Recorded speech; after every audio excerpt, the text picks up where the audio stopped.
So, professors, we are biased in a lot of different ways. One of the biases that I think about a lot is the desire to change things. Many of us get into this profession, just like politicians, to have an impact on the world, because I think that some of these ideas that we have will eventually move the needle. And one of the things, by the way, I feel like such a professor in this hat. It's just kind of like dorky. But it keeps the sun off my head. I'm in Florida and it's hot.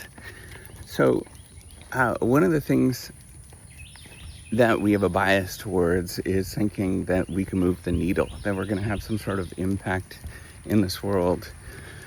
And one of the things that we have to do, and sometimes it's extraordinarily frustrating because we don't have the impact, and we've seen in sort of modern history in the 2020s, if you watch this, there's a bunch of pushback against academic life and research and all the stuff that we do.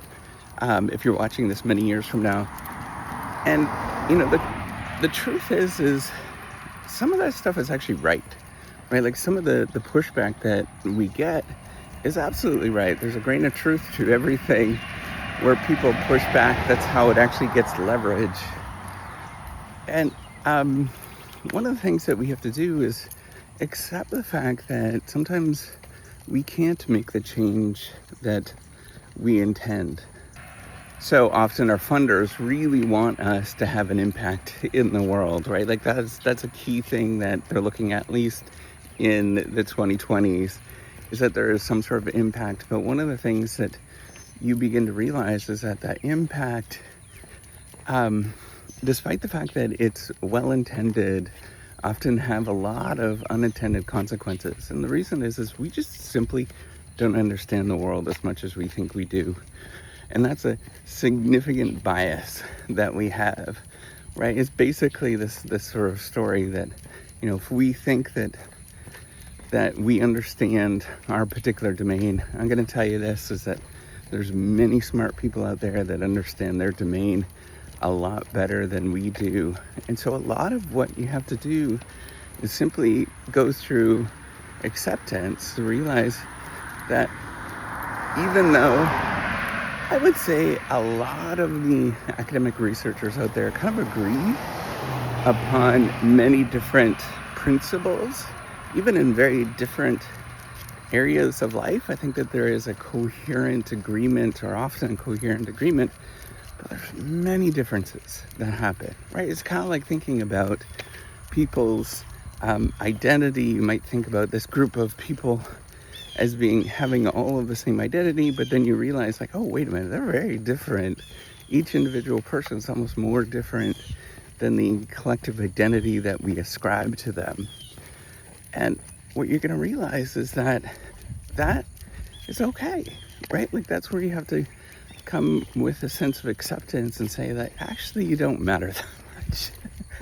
And maybe that's actually a really good thing. And maybe we should stop taking ourselves so seriously and just accepting the world for what it actually is. It's a big, messy world with a lot of interacting parts that we don't necessarily understand or agree with. And a lot of it is about just simply accepting yourself for who you actually are. So that's the harder part. And that's where I really struggle, because it makes me almost always reflective, why am I actually doing this? What's the point? It attacks my own identity. And that's what I know that I get red in the face and I get frustrated. It's because I start feeling sorry about my own self. But the bigger question is how do you get out of your ego and just simply say, you know what, all is going to be fine in the end anyways, which is a harder thing to admit. And when I say that out loud, a lot of people just get really upset about that because they can't accept it. That, there are some really serious, important issues that I think we can inform, but sometimes we don't understand all of the things that are going on. And it's not as clear as one would hope it would be, despite the fact that we really want it to be. I mean, I think that's been demonstrated with all of the pushback against sort of just basic understanding of some principles of how we understand the world. And so what do we do? Right? I think we have to work within the system that is given. And sometimes it's a lot more difficult than we think it is. That's how we actually move the needle. I actually look to, please don't take this the wrong way, but I actually look to things like religion, for example, where they are accepting of all people, right? Like, I think and I know some people are going to have contention with that. I understand. But often the religions that grow are the ones that are somewhat more accepting, I think.